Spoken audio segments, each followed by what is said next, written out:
C'est un plaisir de vous retrouver et bienvenue à ce journal. À la une de l'actualité, le Burundi déplore l'attitude du Comité des droits de l'homme. Lors de sa précédente session, ce comité a en effet invité des personnes poursuivies et condamnées par la justice burundaise, comme cela est ressorti du Conseil des ministres de ce mercredi. Dans ce journal, vous suivrez l'extrait du compte rendu de ce Conseil des ministres.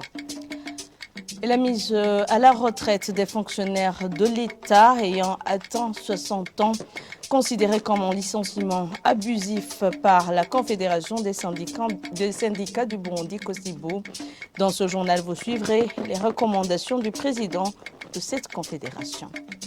Les détails après une courte pause.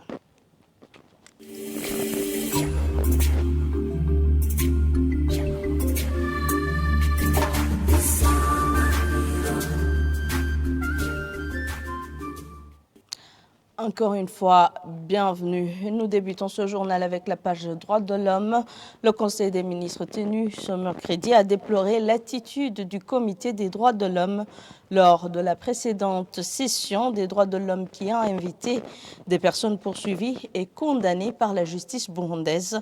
Lors de ce Conseil des ministres, le gouvernement burundais considère qu'il s'agit pour le Comité des droits de l'homme de promouvoir l'impunité et invite par conséquent ce comité à se ressaisir. Suivez à ce propos cet extrait du compte rendu du Conseil des ministres.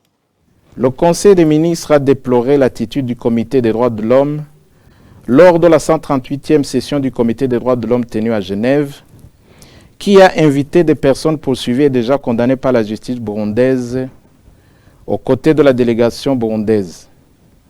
Au moment où le Burundi devait présenter son 3e rapport périodique sur les droits de l'homme au Burundi devant ce comité du 3 au 4 juillet 2023. Le gouvernement du Burundi considère qu'il s'agit pour le Conseil des droits de l'homme d'une façon de promouvoir l'impunité qui est l'antipode de la protection et la promotion des droits de l'homme, au moment où le Burundi s'attelle à combattre l'impunité pour protéger et promouvoir les droits de l'homme. Le gouvernement du Burundi invite le Comité des droits de l'homme à se ressaisir et éviter de prôner une chose et son contraire. Je vous le disais en titre, la Confédération des syndicats du Burundi, COSIBU, considère la mise à la retraite des fonctionnaires de l'État ayant atteint 60 ans comme un licenciement abusif. Compte tenu de la circulaire du Premier ministre, le président de cette confédération estime que les procédures doivent être suivies et les textes respectés. Célestin Savimana appelle le Comité national de dialogue à amorcer ce dialogue pour éviter tout impact négatif sur le travail. Suivez-le.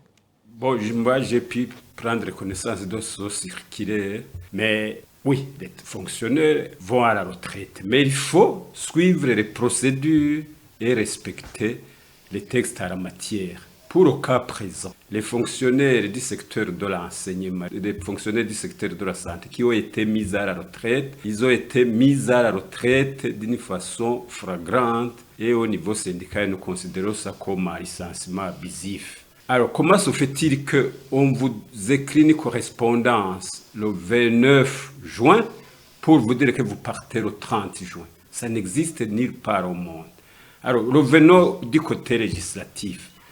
Le secteur de la santé et le secteur de l'enseignement, de l'éducation, les représentants syndicaux de ces secteurs ainsi que le gouvernement ont conclu des accords qui ont été matérialisés par des conventions collectives sectorielles. Dans les prescrits de ces conventions, notamment ce qui concerne le départ à la retraite, l'âge de départ à la retraite a été fixé à 65 ans. Et puis ces conventions ont même passé au Conseil des ministres et puis au Parlement. Donc c'est une loi. Alors peut-être le circulaire de M. le Premier ministre s'appuie sur le nouveau statut général des fonctionnaires qui a été promulgué, qui est, dans certains articles, viole les conventions qui ont été conclues, notamment en matière de retraite, d'âge de départ à la retraite.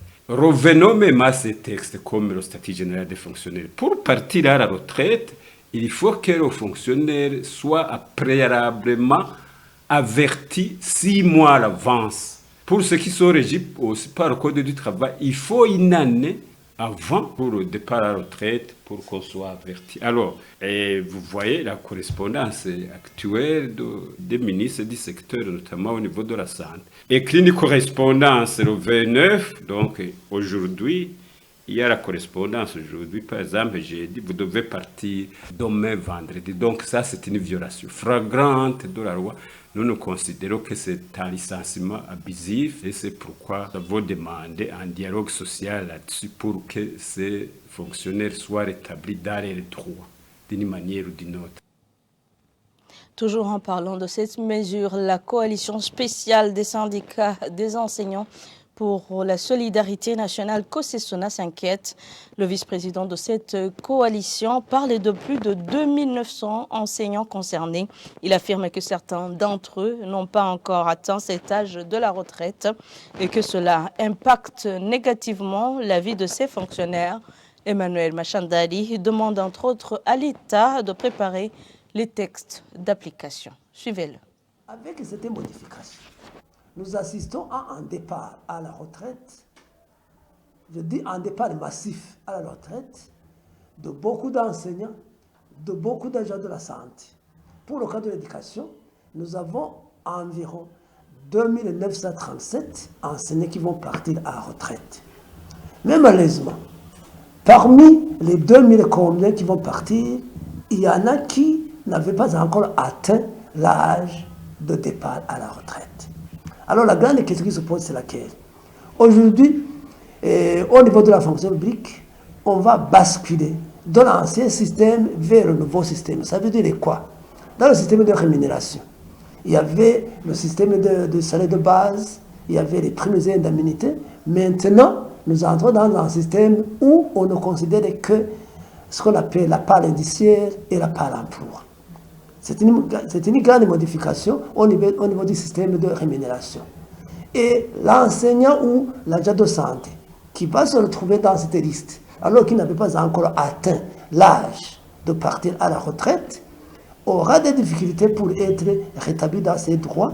Deuxièmement, cette mise en application de la loi portant statut des fonctionnaires a une implication sur les engagements que le fonctionnaire avait pris auprès des institutions financières et bancaires. Maintenant que l'on vient d'écourter la période, on se demande si il lui restait 2 ou 3 ans, qui va prendre en charge son manque à gagner. On a en fait anticipé. Troisième question qui hante les fonctionnaires. Le ministère de la fonction publique a sorti un communiqué. Et ce communiqué est venu pour jeter le pavé dans la mare.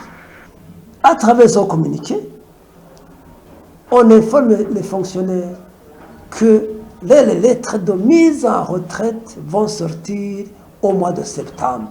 Alors que ils sont partis, leur salaire a été désactivé à partir du mois de juillet. On se demande alors ce qui va se passer dans l'entretemps.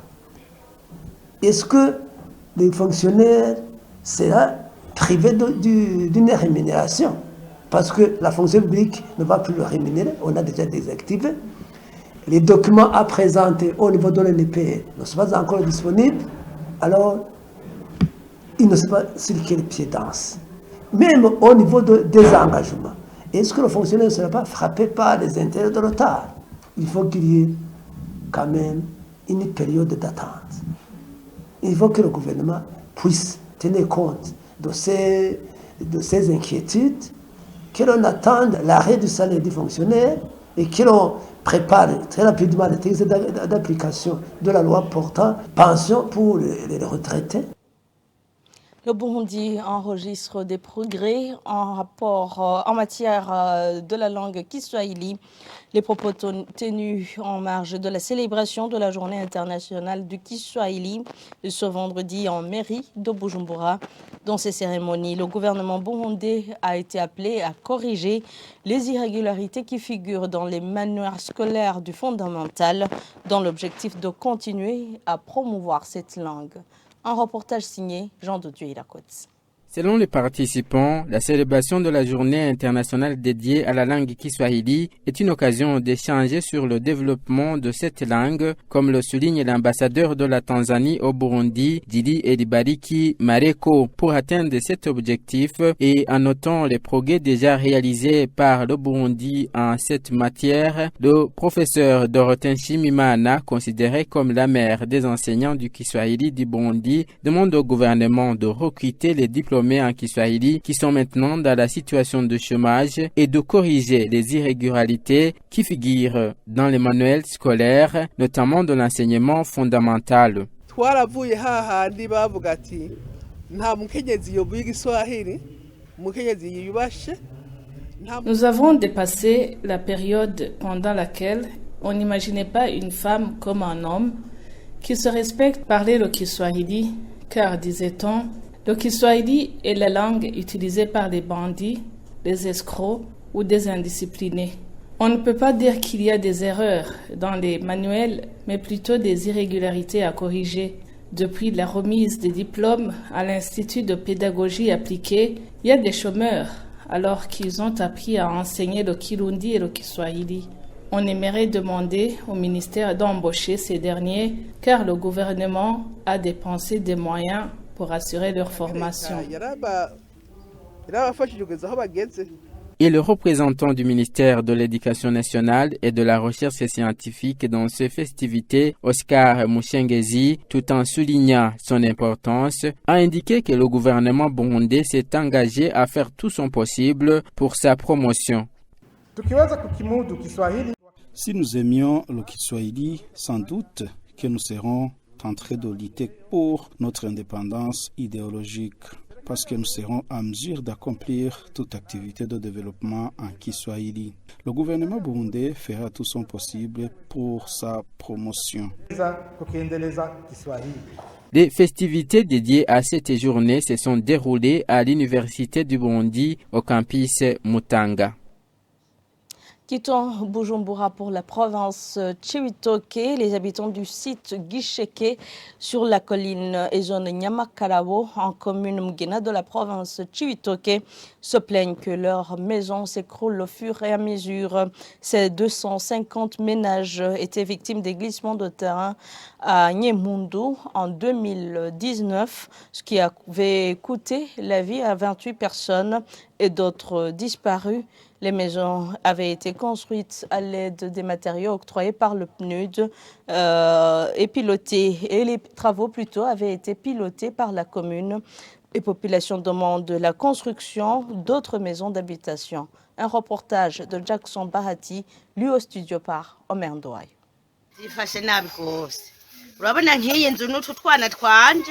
Ce sont là des doléances des habitants qui ont été délocalisés vers le site Gisheke à environ 30 km du chef-lieu de la commune Mugina en province de Chibitoke. Ces habitants, victimes d'écroulements de terrain à Nyemhundu, se lamentent d'un mauvais état de 250 maisons d'habitation qu'ils se sont construites sur appui du programme des Nations Unies pour le développement en 2020.